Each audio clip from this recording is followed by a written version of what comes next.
So the first thing I learned when I went to the monastery was to learn how the mind works. Because once you know how the mind works, you can control it. And once you can control it, you can focus it.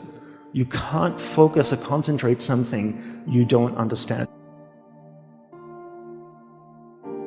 When people say to me, life is too busy, I can't simplify, no, it's you don't want to. You have the choice. Nobody's holding a gun to your head saying, you have to associate with these people and you have to do these things. No, you choose to do them. People say this to me all the time. You know, I hang around with entrepreneurs and other people that you and I have met. They've come up with Snapchat. You need to be on Snapchat. I'm like, I don't need to be on Snapchat. I don't care what comes up tomorrow, I'm not going to do it. Because I can't sustain it, right? That's going to take a little bit more of my energy each day.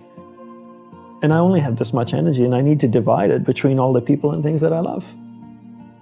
Right? Law of thermodynamics states you cannot create or destroy energy, but you can transfer it from one thing to another or transform it from one thing to another.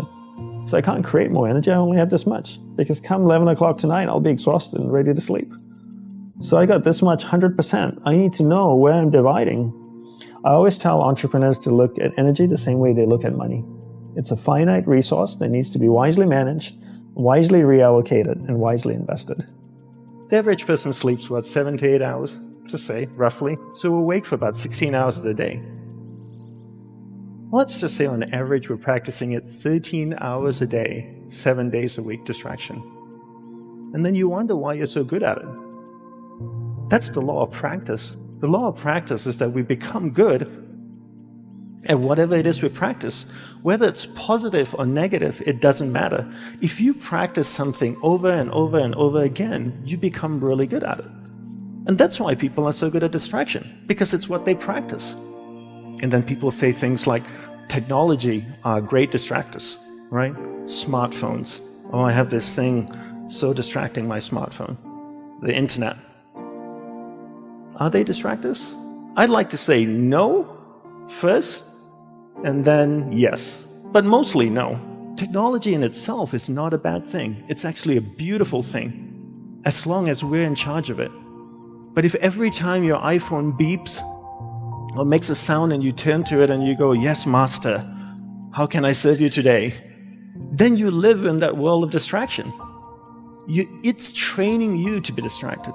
But if you actually use technology, then technology is not a bad thing. So how do we become good at concentrating? We start by understanding the mind, right? All of us have a mind.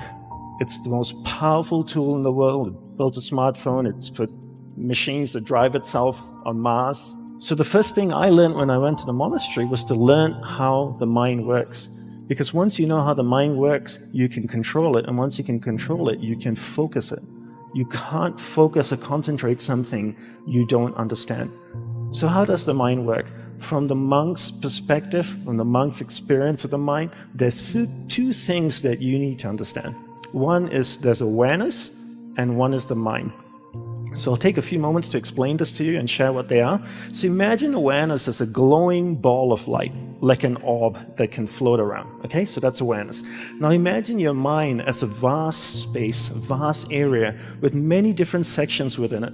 One area of the mind is anger, jealousy, food, sex, happiness, joy, science, art.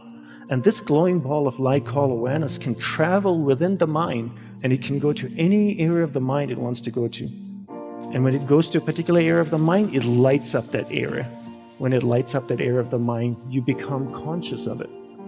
And this is what happens all day. We allow people and things around us to take awareness from one area of the mind to another all day long, from the time we wake up. And therefore, we become distracted. To be concentrated is to be able to keep your awareness on one thing for an extended period of time. How do we practice this? We practice this by doing one thing at a time throughout the day. What's the best way to develop concentration? The best way to develop concentration is to bring that practice into our everyday life. Look at opportunities throughout your day. In your average day, ask yourself, what's a great opportunity to practice concentration? How many of you have a spouse or partner that you live with? Quite a few of you. Every time you speak with your spouse or your partner, keep that ball of light, that awareness on that person. It drifts away, bring it back. It drifts away, bring it back. The more you practice this, the more you become better at concentration. Give her or him your undivided attention. So if you speak to your spouse for 2 hours a day, what a great opportunity to practice concentration. Every time you speak with your child, practice concentration. Parents come up to me all the time and say, Dandapani, how can I teach my children to concentrate? Very easy. You learn to concentrate first. There's an old saying that goes, monkey sees, monkey do, And if you can't concentrate, you can't expect your child to concentrate. And if you don't teach your children how to concentrate, how can they possibly learn how to concentrate? They can't. The benefits of concentration are endless, right? When you're able to concentrate, you're able to focus all your energy into a single given point. Life is a manifestation of where your energy is flowing. And if you can't concentrate your energy, the things that you want to manifest in your life becomes very, very challenging. So learn to concentrate by doing one thing at a time. Bring this practice into everything that you do throughout the day. Make it a part of your life. Practice, practice, practice. Keep bringing awareness back and keep it focused on one thing at a time.